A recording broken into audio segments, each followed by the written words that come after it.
What's up, my wrestling peeps? It's your boy E here on the mic, as always, Monday through Friday for your WWE, AEW, TNA Impact, Ring of Honor, New Japan Professional Wrestling, basically anything under the sun you think wrestling. All the major news headlines in the sports entertainment industry in terms of pro wrestling is here on this show. Hi, guys. Thank you once again for tuning in to the GSMC Wrestling Laureate Podcast brought to you by the GSMC Sports Network. We have a great show for you lined up today. Today, we have our AEW Dynamite review. We have our Thursday night wrestling preview. We jump into the world of Ring of Honor, Impact Wrestling, New Japan Wrestling, basically, anything that kind of, just to kind of get ready for, because Thursday night you have Impact and you have Ring of Honor, super cards. So, but yeah, then after that, we're going to get into Uncle Howdy. Uncle Howdy is rapidly coming soon to a theater near you. So, and then our fourth segment, we're going to talk about Billy Corgan, the president of the National Wrestling Alliance, is launching a reality TV show on the CW that's going to feature his life as a musician and him as a wrestling promoter. So it should be pretty cool to kind of get into. And kind of to cap it all off, we have our Thursday night Superstar Spotlight. Today we are going to spotlight AEW TBS champion Willow of Nightingale. So yeah, we've got a pretty awesome show for you lined up. But before we move on to do absolutely anything, I want to remind you guys to use the tips and donations link at the GSMCpodcast.net. Give me your questions. Tell me what you like. Tell me what you don't like. Uh, you know, give your 2 cents about a certain topic I'm talking about. Give me some projected storylines, maybe your predictions, and we love opinions here at the GSMC Wrestling Laureate Podcast and at the GSMC Sports Network. We love peace, love, and positivity. So please leave a positive review. It really does help the show, guys. Really does, 110%. And also, just to kind of remind you guys that this podcast, yes, it's the GSMC Wrestling Laureate Podcast, but ultimately it's our podcast. Wrestling fans are a dying breed, not a dying breed, but we're a living breed. Like we are always together. Like the moment you notice a wrestling fan wearing a wrestling shirt, you automatically, sparks fly. You automatically have this chemistry together. So I respect that. I think that's really super awesome. Again, guys, the link is to GSMCpodcast.net. So let's go ahead and jump right on into this. So we have AEW Dynamite review. It was a pretty good Dynamite. I today I checked out the ratings and I guess it didn't do too well, but it didn't really do too bad. So that's kind of expected when you're kind of in AEW right now. So first you had John Moxley coming out, and oh my God, one thing that I have to say about John Moxley is that guy. This guy, he's determined, man. This guy's he's a crazy SOB. This guy he comes out to wild thing. He truly is the wild thing. He really does come out, does whatever the hell he wants, challenges whoever the hell he wants. He wants to wrestle. He has this knack of like trying to get into a fight and trying to cause trouble. He's the wild thing. He's the automatic definition of the word wild thing in terms of WWE, AEW, basically everything in terms of professional wrestling. So, love John Moxley. It started off with Kyle Fletcher, and Cobb against Moxley and Bryan Danielson. Um, this match was pretty good. I like how it started kind of like a brawl. You know what I mean? Each one of these competitors are trying to establish something because they all have something to the fight for in terms of Double or Nothing, the pay-per-view that's happening May 26th in Las Vegas. But Kyle Fletcher was pretty impressive, definitely impressive. I liked how he kind of hung in there and fought with Moxley.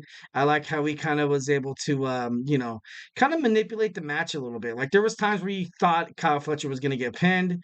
Ultimately wasn't the case. He was able to, kick out, do an extraordinary move, fight against one of the best wrestlers in Bryan Danielson and kind of hold his own there. So definitely like Kyle Fletcher in this match. So, but the match ended with John Moxley pinning Kyle Fletcher. So next we have the House of Black attacking Adam Copeland.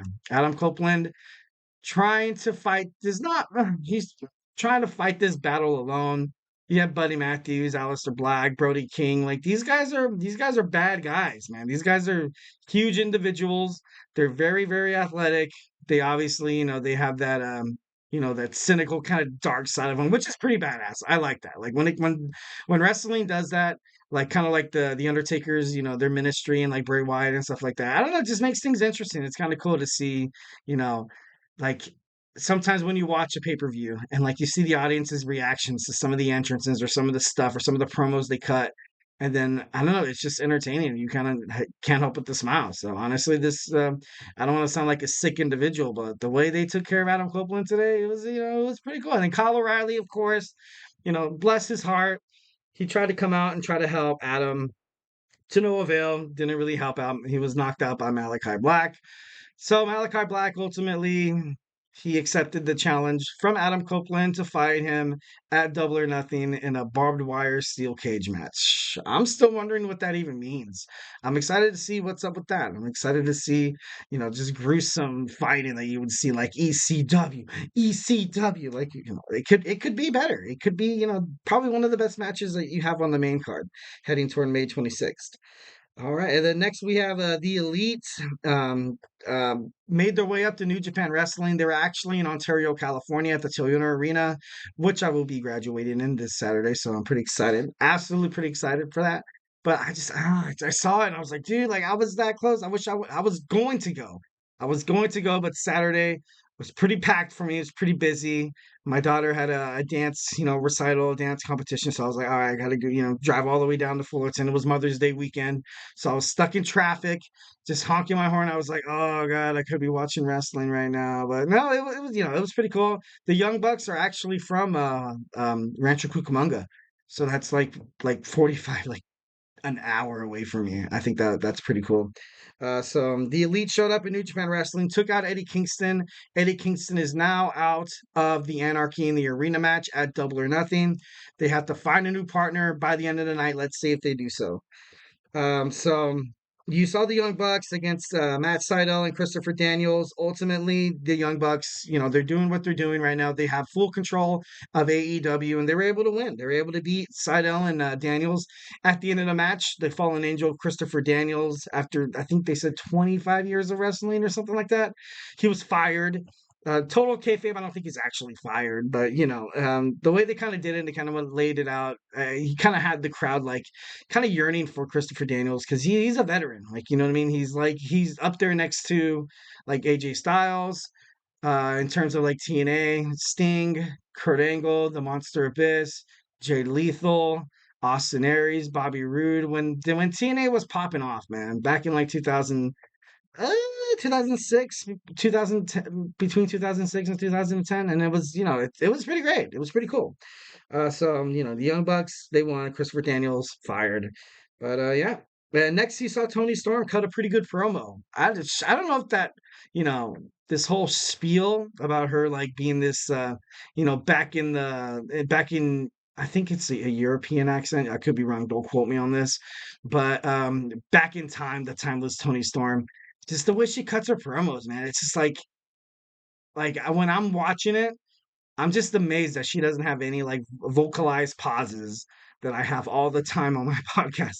I'm like, how do you not stop and like, correct yourself? Like she's a good public speaker, man. She definitely belongs on in camera, I tell you that much.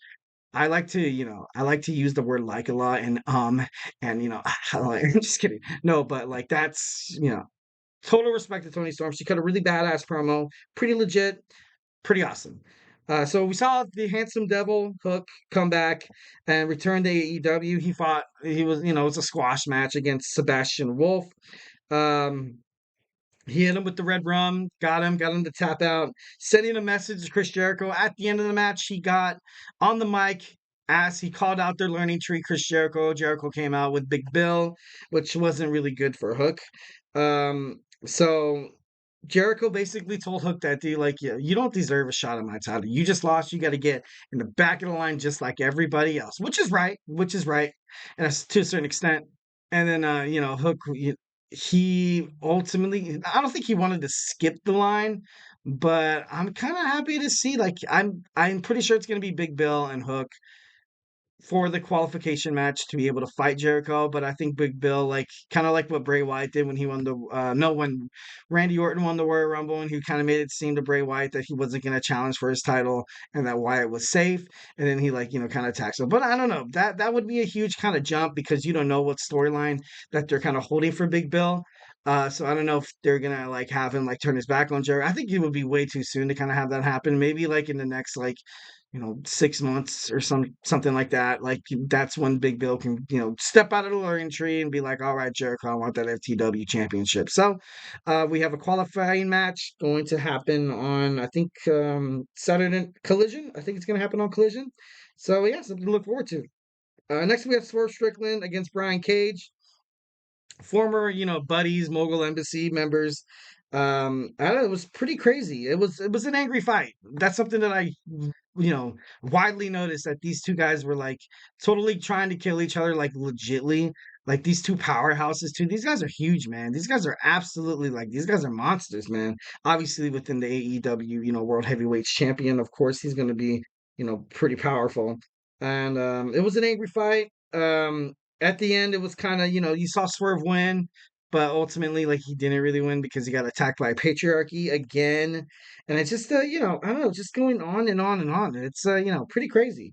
Pretty crazy. And just real quick, we kind of touch on it. We had Tony Storm defeating, Cameron. I think Henry Cameron. I think I'm not too sure. Don't quote me on that. But Tony Storm once again showing why she's the best AEW Women's World Champion in the history of the company. Like, come on, man. Like this girl's she's amazing inside and outside of the ring. Her, her mic skills, her, physicality, her ability to kind of put on good matches. I think at first I kind of thought Thunder Rosa was going to, pick up the victory at Dynasty, but now I'm kind of hoping that, well, I'm hoping, I'm kind of glad that it didn't happen because not nothing against Thunder Rosa. I think Thunder Rosa is amazing. She's, a legend in the making herself, but Tony Storm's just so, I don't know, she's just so over right now with the crowd as that heel. Well, I don't even know if she's a heel. She's kind of like that, like I don't know, you love her, you hate her, doesn't matter. She's gonna be the best heel. She's gonna be the best babyface. So I think she's doing a pretty darn good job. All right, so then you saw Will Ospreay in the back, face to face with Roderick Strong. Of course, they're going to fight for the AEW International Championship at Double or Nothing. Gonna give my predictions pretty soon. But obviously, kind of, think, I think, I'm pretty sure Will Ospreay is gonna get the victory. He's fighting tonight. Not tonight. He's fighting no, Saturday. He has a match at Collision, so it should be interesting to kind of see how he builds momentum to kind of because you're gonna need momentum. You're fighting against one of the members of the Undisputed Kingdom. When those guys fight, one's not, too far behind. So definitely something that, looking forward to. Love Will Ospreay, love Roderick Strong. And then you saw the contract signing. The contract signing between Willow Nightingale and Mercedes Monet. Um, I don't know. I just see a lot of confidence. I see a lot of confidence radiating off the TBS champion here.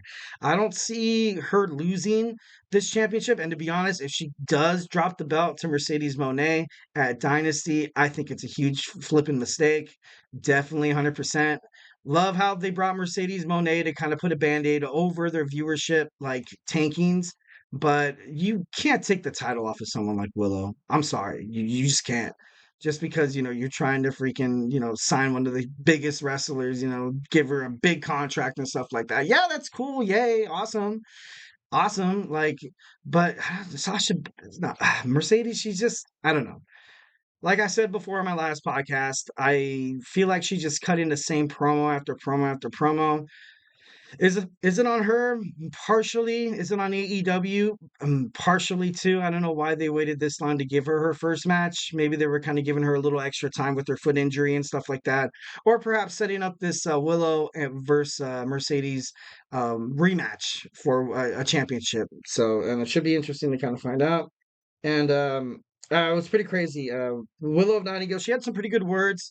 One of the biggest, awesome, most retributed savage moments in Willow of Nightingale's, career.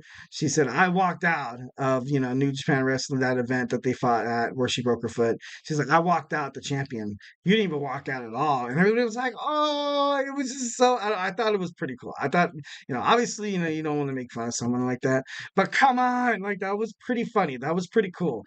I liked it how she just rubbed it in her face because Sasha Banks just wants to, just to kind of rub that injury in Willow's face, be like, you injured me. me? Why did you do this to me? I lost some points in my career because you threw me off the like. No, dude, no one wants to hear that bullshit, dude. Like, if you want to be a wrestler, if you want to go out there and get yours, you got to go out there and get yours. No one's gonna make excuses for you. Much like in life, like if you want to, accomplish something, grab something, you got to work your arse off, man. You got to work your arse off, mate. Work your arse off. So, absolutely love the promo. If Mercedes Moné wins the championship belt at Double or Nothing, I will riot. I'm just kidding. I won't riot. I'm just, it'd be a one-man riot. Unless y'all want to join me. I'm just kidding. No, I'm not trying to, set up like a mobilized. No, anyways. And they kind of end it. So heading toward Double or Nothing. Like I said before, Eddie Kingston was taken out by the Young Bucks, but it turns out Bryan Danielson, FTR, and oh man, who's the other guy? No, there isn't no other guy. Is there other guy? No, it's 4-4. Yeah, 4-4. So they picked up Darby Allin. Darby Allin making his way back from the injury. Absolutely shocking. I was shocked because the dude just got hit by a freaking bus.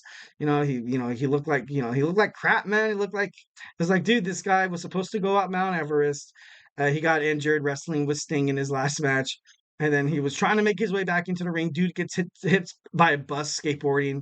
Like, dude, that's just unfortunate. Like, life's life's hitting you in the face, literally. Life literally broke his nose. That's crazy. I'm glad to see Darby back in the ring. I love it when he's in there. He's kind of like I've kind of compared him to like a modern day kind of Mick Foley, and love Mick Foley 1,010%. And I gotta respect Darby Allin because of the way he kind of got his name. Is because of Allin, Gigi Allin. It was a vicious punk rocker. If you don't know him, look him up. If I recommend you not to. The guy was pretty crazy, but it's pretty cool to see Darby come back to AEW, quicker than I kind of thought. I thought the guy was going to be out for at least another month. So, definitely cool to see Darby out there. Well, guys, hey, don't go anywhere. We have Eric's Thursday Night Wrestling preview. We're going to talk about TNA Impact that's happening right now, live on Access TV. And we're going to talk about Ring of Honor, Supercards. So, hey, do not go anywhere.